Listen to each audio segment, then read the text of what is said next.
क्या प्रतीतीय और क्या जी समुत्पाद, ये आपका मतलब है क्या, आपका हेडिंग है प्रतीतीय और क्या जी समुत्पाद।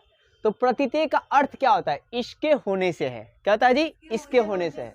और समुत्पाद का अर्थ क्या होता है जी, यह होता है, क्या होता है जी, यह होता है। मतलब दो वर्ड है, दो वर्डों का अर्थ को आपको याद करना है। क्या, प्रतीतीय का अर्थ होता है इसके होने से है, और समुत्पाद का अर्थ होता है यह होता है। अर्थात किसी भी घटना के पीछे कई कारण होते हैं। मतलब कोई भी घटना होता है ना जी, उसके कई कारण हो सकते हैं, बिना कारण कुछ घटित नहीं होता। मतलब कोई भी घटना अगर घटता है ना, तो उसके पीछे कोई ना कोई क्या जी कारण होता है। आपके फुटबॉल खेलने के पीछे भी कई कारण होंगे, ठीक है, आपके एग्जाम देने के पीछे भी कई कारण होगा। अब है क्या, देखिए क्षणिकवाद, क्या जी, क्षणिकवाद। तो क्षणिकवाद का तात्पर्य क्या होता है, अर्थ या तात्पर्य दोनों बात एक ही होगा, ठीक है ना जी। तो क्षणिकवाद का तात्पर्य क्या होता है, संसार में कुछ भी अस्थायी नहीं है, मतलब कुछ भी परमानेंट नहीं है, आया है जो जाएगा, ठीक है, परिवर्तनशील संसार है, ठीक है ना जी। तो है क्या कि देखिए संसार में का क्षणिकवाद का अर्थ क्या होता है कि संसार में कुछ भी अस्थायी नहीं है, सब कुछ भी है क्या कि सब कुछ कभी ना कभी समाप्त हो जाएगा, सब कुछ का जी कभी ना कभी समाप्त होगा। हिमालय में है तो हिमालय भी कभी ना कभी समाप्त हो जाएगा, ठीक है। अब है क्या, देखिए कि मतलब ये क्षणिकवाद का उद्भव जो है किससे हुआ है, तो आपने अभी जो टॉपिक पर है ना वो अर्थ जो जाना प्रतीतीय समुत्पाद से ही हुआ है। तो पूछा जाएगा क्षणिकवाद का उद्भव किससे हुआ है जी, तो प्रतीतीय समुत्पाद से ही हुआ है। क्लियर है, क्षणिकवाद का उद्भव किससे हुआ है, हाँ प्रतीतीय समुत्पाद से हुआ है। और क्षणिकवाद का अर्थ क्या होता है, संसार में कुछ भी अस्थायी नहीं है, जो वस्तु है वो एक ना एक दिन समाप्त हो जाएगा। अर्थात संसार जो है परिवर्तनशील है, क्या जी, तो से और वो भी क्षणिक परिवर्तनशील है, एक क्षण में बदलाव होता है, ठीक है ना जी। और वो हर कोई एक सामान्य आदमी उसे अनुभव नहीं कर सकता है, ठीक है, उसने जो बहुत ही गहराइयों से देखता है, बहुत ही समझदारी से करता है, उसको ये चीज फील हो सकती है, ठीक है। मतलब नदी के पानी की तरह, अब नदी का पानी थोड़ा जब बहेगा मतलब बढ़ेगा ना, तो जो उसे डेली आंकते होंगे वो उसे फील कर सकते हैं कि हाँ पानी बढ़ा है कि घटा है। लेकिन जो नहीं आंकते होंगे उनको समझ में नहीं आएगी कि पानी बढ़ा है कि घटा है। अब आगे बौद्ध धर्म में निर्वाण का अर्थ क्या होता है, तो निर्वाण का तात्पर्य है बुझना या बुझाना, क्या जी, बुझाना है। निर्वाण का अर्थ क्या होता है जी, बुझाना, ठीक है, या मोक्ष प्राप्त करना। तो देखिए है क्या, निर्वाण का आपको बौद्ध धर्म में याद रखना पूछा है कि बौद्ध धर्म में निर्वाण का मतलब क्या होता है, ये निर्वाण का तात्पर्य क्या है, तो क्या था जी, बुझाना है क्या। बौद्ध धर्म का अंतिम लक्ष्य निर्वाण प्राप्त करना होता है। बौद्ध धर्म का अंतिम लक्ष्य क्या है, निर्वाण प्राप्त करना, क्या है जी, निर्वाण प्राप्त करना यानी क्या जी, मोक्ष प्राप्त करना। तो पूछा जाएगा कि बौद्ध धर्म का अंतिम लक्ष्य क्या है, हाँ मतलब बौद्ध धर्म का जो अंतिम जो टारगेट है वो क्या है जी, निर्वाण या मोक्ष प्राप्त करना। अब महात्मा बुद्ध के अनुसार मनुष्य के मन में तृष्णा के कारण, किसका जी, तृष्णा, तृष्णा मतलब इच्छा के कारण, क्या जी, इच्छा कारण। तो महात्मा बुद्ध के अनुसार मनुष्य के मन में तृष्णा के कारण, क्या जी, तृष्णा के कारण पैदा होने वाली अग्नि का बुझाना ही मोक्ष प्राप्ति है।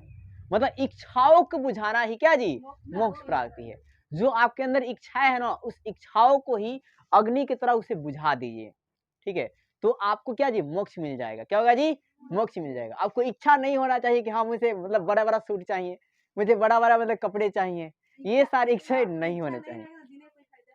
नहीं नहीं, वो जीने के फायदा नहीं, मतलब मोक्ष अगर प्राप्ति करनी है तो मैं ये बात कर रहा हूँ, लोभ वो तो आपको मतलब लोभ हो गया एक तरह का, ठीक है, तो आपको दुख होइबे करेगा।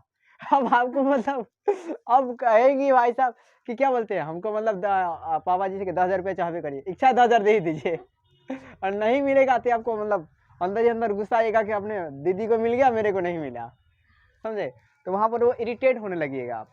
तो वही बात है क्या कि महात्मा बुद्ध के अनुसार मनुष्य के मन में तृष्णा के कारण पैदा होने वाली अग्नि का बुझाना ही क्या जी, मोक्ष प्राप्ति है। मतलब इच्छाओं का अग्नि की तरफ बुझाना ही क्या होता है, मोक्ष प्राप्ति कहलाता है, ठीक है। तो आप याद रखना निर्वाण का मतलब होता है बुझाना, और कैसा बुझाना, अग्नि की तरफ बुझाना, ठीक है ना भाई साहब, तभी जाकर आपको मोक्ष प्राप्ति हो सकती है।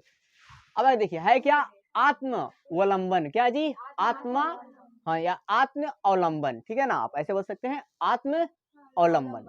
तो इस संदर्भ में बौद्ध के करुणा पर महत्व देते हैं। बौद्ध धर्म जो किस पर महत्व देता है, करुणा पर। तो आत्म अवलंबन में आपका है क्या कि बौद्ध धर्म करुणा पर महत्व देता है। किस महत्व देता है जी? करुणा पर महत्व देता है। अब करुणा जो है महात्मा बुद्ध के अनुसार कितना प्रकार की होती है? तो 3 प्रकार का होता है। करुणा कितना प्रकार का होता है? 3 प्रकार का। करुणा कितना होता है जी? 3 प्रकार का होता है। पहला है स्वार्थ मूलक करुणा। क्या जी?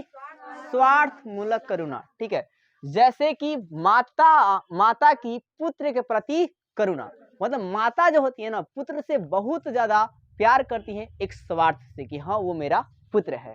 ठीक है, चाहे वो मतलब मानव का हो, चाहे वो मतलब जीव का हो। ठीक है, चाहे वो मतलब गौ का हो। ठीक है, तो वहां पर मतलब जो मान के चलिए कि गौ ही होती है तो अपने पुत्र से क्या ज्यादा प्रेम करती है, तो ये स्वार्थिक प्रेम होता है। ठीक है, पहला करुणा ये बात है। दूसरा है सहेतुक, है क्या? सहेतुकी करुणा। तो किसी को कष्ट में देखकर द्रवित हो जाना, किसी में क्या जी?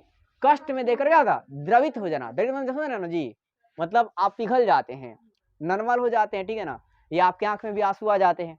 मतलब आपने कोई ऐसे रील्स देख रहे थे और कोई ऐसा वीडियो आ गया जिसमें आपको मतलब पूरा मन वो हो गया, मतलब पूरा आप मतलब दुखित हो गए, तो ये भी एक तरह का करुणा है। क्या जी? करुणा है। और कैसा करुणा है? तो सहेतुकी करुणा। क्या जी? मान लीजिए कि आप वीडियो देखते देखते अकेले रोने लगे, तो इसे क्या कहा जाएगा? सहेतुकी करुणा। क्या जी? सहेतुकी करुणा। या आपका मन उदास हो गया। अब है क्या? अहेतुकी या महाकरुणा। अहेतुकी या क्या जी? महाकरुणा। ये सबसे बेस्ट करुणा महात्मा बुद्ध जी के अनुसार है। सभी व्यक्तियों के प्रति समान रूप से करुणा का भाव प्रकट करना क्या कहलाता है? अहेतुकी या महाकरुणा कहलाता है।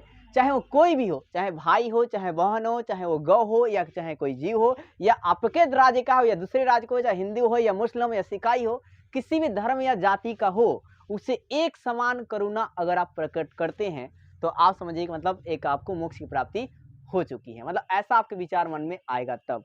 ठीक है, कि नहीं मतलब आप जाति पर ध्यान नहीं देते हैं, नहीं मतलब धर्म पर ध्यान देते हैं, नहीं मतलब किसी भी निचली भी स्तर पर नहीं ध्यान देते, ऊपरी स्तर पर ध्यान नहीं देते। ठीक है ना, मतलब किसी चीज पर ध्यान नहीं देते कि वो किस दूसरे देश का है। जैसे होता है क्या कि कोई दूसरा देश का होता है तो उसे विरोध करते हैं। ठीक है, तो वहां पर आपको विरोध नहीं करना है। ठीक है, इसमें कोई दिक्कत आपको बताइए?